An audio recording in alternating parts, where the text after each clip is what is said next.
Hello, my name is Mara, and welcome to Books Like Whoa.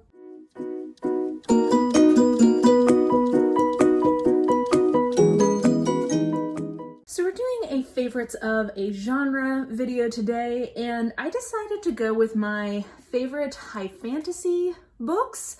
And that's because in a live stream I was doing a couple weeks ago with my friend Leanna, I realized that she and I had sort of different theories of what constituted high fantasy. So she was kind of saying that to her, high fantasy was fantasies in another world that have a high degree of magic present in the world building, whereas I was saying I kind of thought of high fantasy more as just like anything not in our world and, may have a lot of magic with it, may not.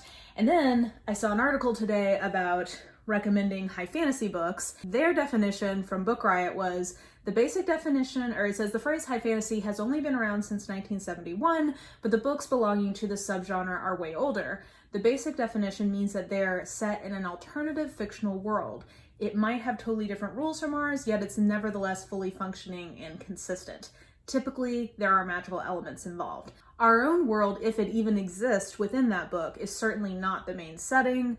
For the action, the settings are usually historical in some way too, often with strong medieval influences. That aligns more with kind of how I think about high fantasy, so I decided just between those two things that we would talk about high fantasy. And I decided not to separate this into YA versus adult. These are all just anything where the main action is happening in a world not our own. At some point I'll do like low fantasy, where there is a magical element in a world recognizably our own. Today, we're just gonna talk about the high fantasy ones. These are just my favorites, so obviously this is gonna be idiosyncratic to my taste. I'm not arguing that these are the best, I'm just saying that they are my personal favorites. Okay, let's start with a YA pick actually. This is one that I read as a young adult, and it's called Perilous Guard by Elizabeth Marie Pope. And this is set, so this is one, I guess maybe this sort of straddles the line between high fantasy and low fantasy, but I decided anything that was basically portal fantasy, we were gonna go ahead and put in high fantasy. So this is set in, I guess not quite Elizabethan England, in Tudor England, before Elizabeth comes to the throne. It is following a young woman who is loyal to Princess Elizabeth, even though Queen Mary has, banished her, and for her loyalty and kind of helping Elizabeth, she is exiled to a remote castle. And over the course of this book, she discovers that the Fae are real and that they are very active in this part of England. She may or may not go to the Fae world. I bet you can guess that she does. And also I remember being very into the romance. Like there's like a romance subplot in this that I liked. And also I just love the writing in this one. It's a classic, you can see. It's a Newbery Award winner.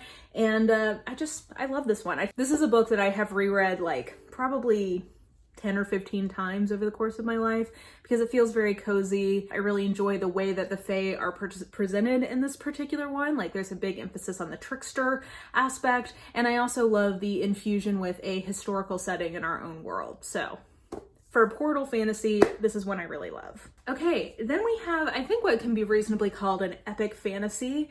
And the reason that, The Wolf and the Whale by Jordana Max Brodsky is not a 5-star book for me, but it is a book that ever since I read it early last year has really stuck with me.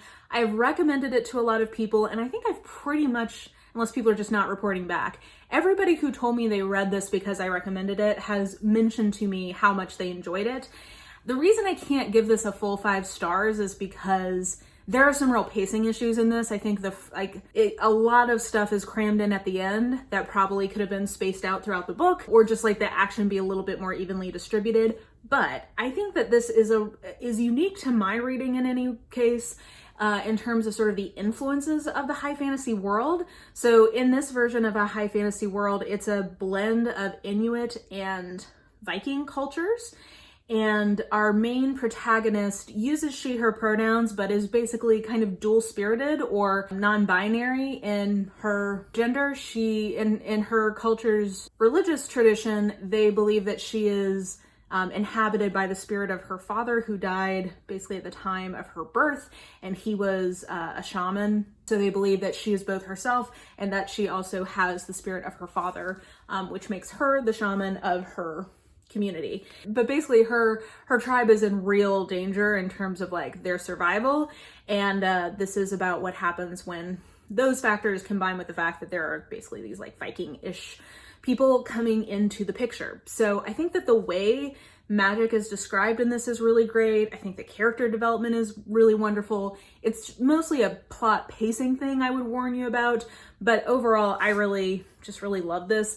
And this is one that I think really straddles the line between fantasy with a heavy romantic element and fantasy romance. I think this is a good like transitional book that I would recommend to readers of romance or readers of fantasy who were open to that other flavor being strongly mixed in. But overall, I think that this completely works as fantasy in and of itself, like as high fantasy. As long as you don't like hate a romance subplot or romantic elements, I think you could still like, I guess I experienced this primarily as a fantasy.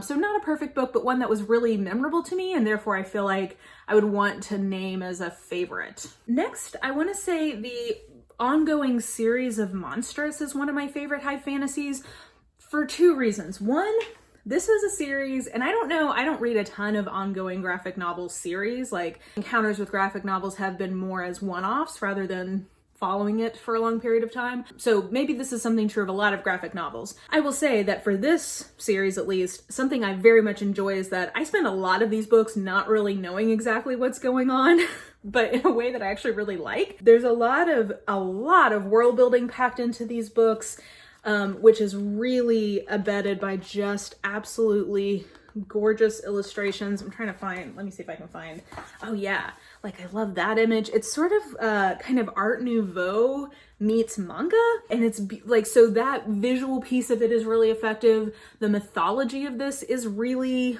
it feels very dense and lived in. I don't understand a lot of it, but in a way that I like. And I will say, even though the most recent volume, collected volume, which was volume 4, was probably my least favorite in the series to date, I do feel like with that volume, I've started to understand or see how some of these pieces are coming together in a way that I enjoyed. So individually, I don't know that I've ever given one of these volumes more than 4 stars, but collectively, I would definitely say this overall Monstrous is definitely like a favorite fantasy series for me. High fantasy with all these, like a lot of political machinations. This is a very like political intrigue heavy version of a fantasy. The magic system is very much based on like gods that are different animals interbreeding with humans and the resulting political discord from that. Then on top of that, we're following our main character, who is a kind of chosen one, kind of a cursed one, and we're following her story and her family's backstory, which was really interesting. Yeah, all around super good, beautifully drawn, very Asian influenced, I would say, in some of its mythological choices, which makes sense given that both of the authors come from different Asian cultural backgrounds. And there's also a lot of sapphic elements in this for people who are looking for queer fantasy. I guess another fantasy heavily influenced by Asian history, if nothing else, is The Poppy War by R.F. Kuang. Now, this is we're seeing this as a recurring theme. I'm gonna have to think about why it is that individual fantasy books rarely get full marks for me, but their series as a whole I tend to like better. I don't know. That's, I guess, food for thought for a different time. But this is another one where I didn't give either The Poppy War or Dragon Republic more than a 4-star. But collectively, assuming that the third book in this trilogy, when it comes out later this year, sticks the landing, I will definitely say is one of my all-time favorite fantasy series. Both of these, similar to what I would say about The Wolf and the Whale, have pacing issues in terms of how action and I guess character arc development is paced throughout the course of a single book, which is what keeps it from just being like perfect. But the character, like the main character in this, I think is super compelling, and it is a high fantasy world that is closely based on China, and it's basically mirroring the story of the Opium Wars in the 1800s, but if the protagonist was Mao Zedong. And I think that creates some fascinating tensions. Thematically, These books are a lot about female rage and a lot about the hypocrisy of different political ideologies, which I think is really interesting. These are definitely military fantasy books, but with a heavy dose of political intrigue, which again, I think I've realized over the years is something I tend to like in my fantasy and in my sci-fi. And I just think these are incredible. This is very grimdark. These books are not easy to read. Like, some serious stuff goes down. Everything having to do with war happens in these books. And what I love is that I feel like these are books that really earn how dark they are. I think I picked this, I go back and forth if I like this one or Dragon Republic better. The thing that I think this book does really compellingly is that the first half of it is basically like your typical fantasy school novel. And then midway it switches, like it totally switches tone. It totally switches gears into a full-on military fantasy. And I think it manages those tones in one book really effectively. Some people did not like that, but I thought that it really undercut thematically what's going on. You know, it kind of almost reminds me of, you know, in Mulan, when they're in the middle of singing A Girl Worth Fighting For and they happen upon that village. It's, to me, thematically, it's a very similar thing of like, okay, you think that you're training, but then like, oh no, now we're in the middle of a war. And I think it manages that really well. I'm gushing at this point. I'm very hopeful that this final book is going to be as good as I hope it's going to be, and that I can give it 5 stars and then just unabashedly say like, oh, this trilogy is like one of my all-time favorite fantasy trilogies. Going with the theme of female rage, let's talk about the Book of the Ancestors trilogy from Mark Lawrence, and specifically my favorite of the 3 is definitely Grey Sister, which is the middle one, which I think is quite an accomplishment. I think a second book in a trilogy is definitely the hardest to write. You see that in film trilogies, which is why everybody tends to say that The Empire Strikes Back is the best of the original Star Wars. Like, that middle one can be very tricky to pull off. And to my mind, I love this series because it is so much about female rage. If you don't know the sort of pitch for this high fantasy story, it is warrior, assassin, nun, boarding school, and all of the political intrigue that the abbess and the rest of the nuns are getting into within the rest of the world. I think that this is also very interesting because it's a post-apocalyptic fantasy. So it is set in a high fantasy world that has undergone dramatic climate change, and everybody is now living along the equator because that's really the only habitable part of that planet anymore. And so I think that's really interesting. The character development in these books I think is really good. There are some sapphic elements in this one as well. Proves that men can write an all-female cast and actually do it well. Just all around, I personally love this trilogy, and this is my favorite of the 3. And I can't wait to start on the spinoff series. I have it, I just haven't started on it yet. Maybe let's go with a YA pick. So Howl's Moving Castle by Diana Wynne Jones is a classic of YA high fantasy, and I just love it. I read it as a teen and was completely charmed by it then. I'm still charmed by it now. It's very whimsical and heartfelt, and it has a lightness of tone that I frankly kind of miss in YA. I think we see it more now in middle grade because YA has aged up so much, to the point that actually I would argue that now Howl's Moving Castle really kind of reads like middle grade to today's sensibilities, but I just love it. It's about a girl who works in a hat shop, and she angers a local magical lady, and as punishment, she turns her into an old woman, and she goes to work for a notorious local wizard, and basically shenanigans ensue as she kind of insinuates herself within the household and befriends this sort of like demon guy who lives in a fireplace, is making eyes at the wizard himself, who is very vain. I don't know. It's just really a very heartwarming book that just feels like a warm blanket. And it does something that I appreciate in a high fantasy book, which is it gives you enough world building. I am personally not somebody who gets super into very detailed world building. I'm more wanting the author to create a world that inspires interesting characters and interesting situations for those characters and has some kind of gee whiz factor if appropriate, but I don't need like the full rundown of every single part of that world's history. with an exception that we'll talk about. But as a general rule, I tend to want authors to have like enough world building. I think this is a great example of that. You get enough sense of what this world is like without it going into a ton of detail. So anyway, I love that book. Another one that is a fantasy romance. It is a fantasy romance, but I think of it more in fantasy than romance for some reason. I don't know. Radiance by Grace Draven. Whenever you're trying to give people recommendations for fantasy romance, it's very hard to get beyond this book because I think many people consider this the best fantasy romance ever written. I see that argument. It's definitely one of my it probably is my personal favorite fantasy romance. It's a very slow burn story of an arranged marriage between two different species, one being human and one being, I forget what Homeboy's species is called, but they have a political marriage of convenience. And what I love about this is that it's like so slow burn, and they start as friends. They basically don't even think that they can procreate. So like the romantic or like, I guess, sexual aspect of their relationship, they both kind of assume is just like completely off the table. But they kind of say like, hey, you know what? We're both in this together. You seem like a decent person. I'm a decent person. Let's work together. Let's be friends. Like, let's make the best out of the situation. And from there, they come to respect each other and increasingly have the hots for each other. And maybe they realize that they can make more of the sexy times happen. And maybe they realize that their two species like were meant to be interbreeding for specific magically reasons. And there's political court intrigue. And it's just like two lovely people falling in love slowly in a cool fantasy world with political intrigue. It's great. And it's not very long. It's very easy to get through. And Grace Draven just writes fantasy settings in a really compelling way that I personally very much enjoy. Anyway, this is a classic of the fantasy romance genre that I really love and really recommend. Another classic, I think at this point, or modern classic of YA fantasy literature is Sabriel from Garth Nix. And this was probably my OG YA fantasy that I really got into. Like, I had read some sort of fantasy-ish things, elementary school and probably a little bit in middle school.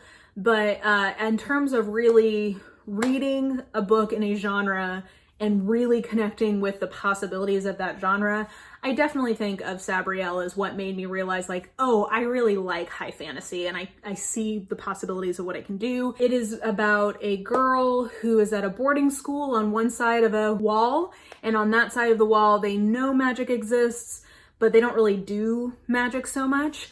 And on the other side of the wall, her father has this role as the Abhorsen, which is basically like the keeper of the dead kind of a thing. And he has these like magical bells that he uses to do that. And one day she gets the belt that has his 7 bells on it. So she knows something has happened to him and she has to go try to save him and find out what happened. This book I think is dark in an age-appropriate way that I love. It's got really wonderful character work with Sabriel and her traveling companions. And then I think that the world itself is very interesting. I think the magic is very beautifully described. And overall, Garth Nix, I think, has a really lovely quality to his writing that I think really stands up. It stands the test of time. There's a reason why this continues to be a classic, a favorite. And like I said, I think for me, it's probably the book that really clicked with me that I liked fantasy as a young reader. Okay, and then we'll end with 2 other classics. So first, because I included Portal Fantasy in this one, let's go with The Lion, the Witch, and the Wardrobe by C.S. Lewis. I know some people don't like this, and I guess I see that. Nobody's gonna like every book. This book and the one we're about to talk about really set the tone for what fantasy is and does today. So people who talk about it being cliche, I just think are kind of being ahistorical in some ways, because a lot of the tropes that are established in this series are now sometimes played out cliches because it was done first. Same for the other book we're going to talk about. So I don't know. I don't think this book is cliche. I think it's a synthesis of fantastical story traditions throughout, Western literary and folktale traditions. It's a distillation of that into a modern version of fantasy as we would recognize it today. To me, it is the OG Portal fantasy of what we recognize today.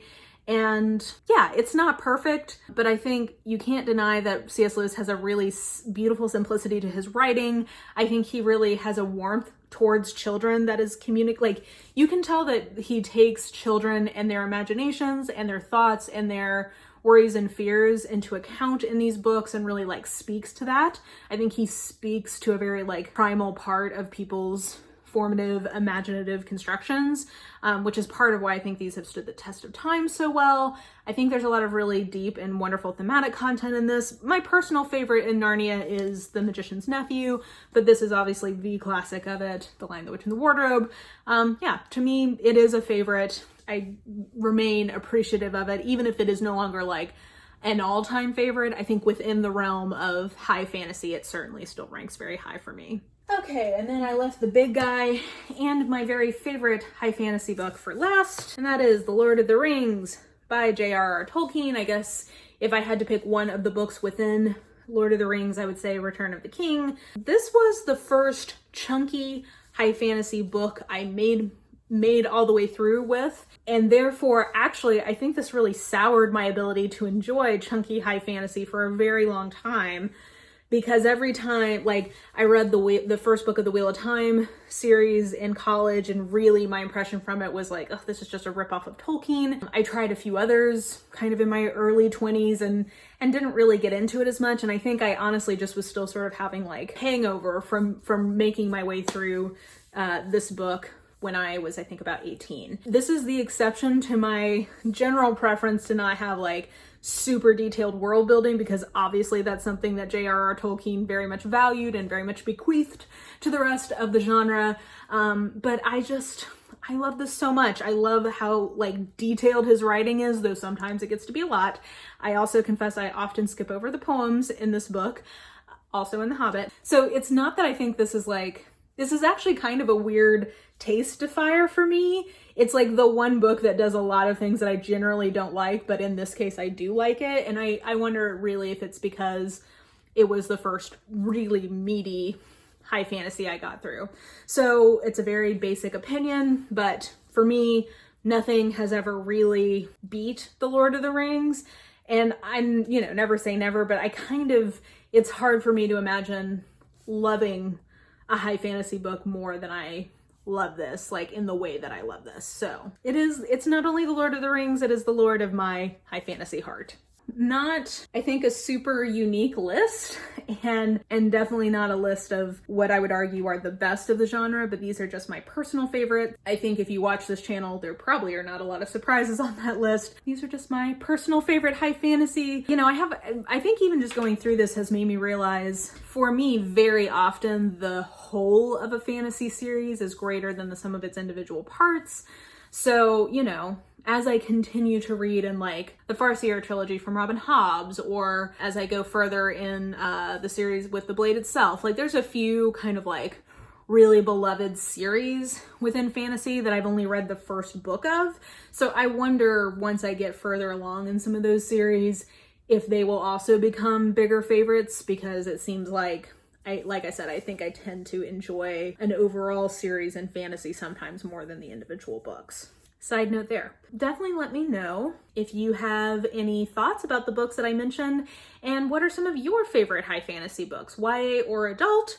Let me know that in the comments below, and I think that will do it for now. So if you enjoyed this video, please like, subscribe, follow me on the social medias if you are so inclined. I have all that information listed in the description box below, and I think that will do it. I hope you are having an absolutely lovely day today, and I will just talk to you soon. Bye.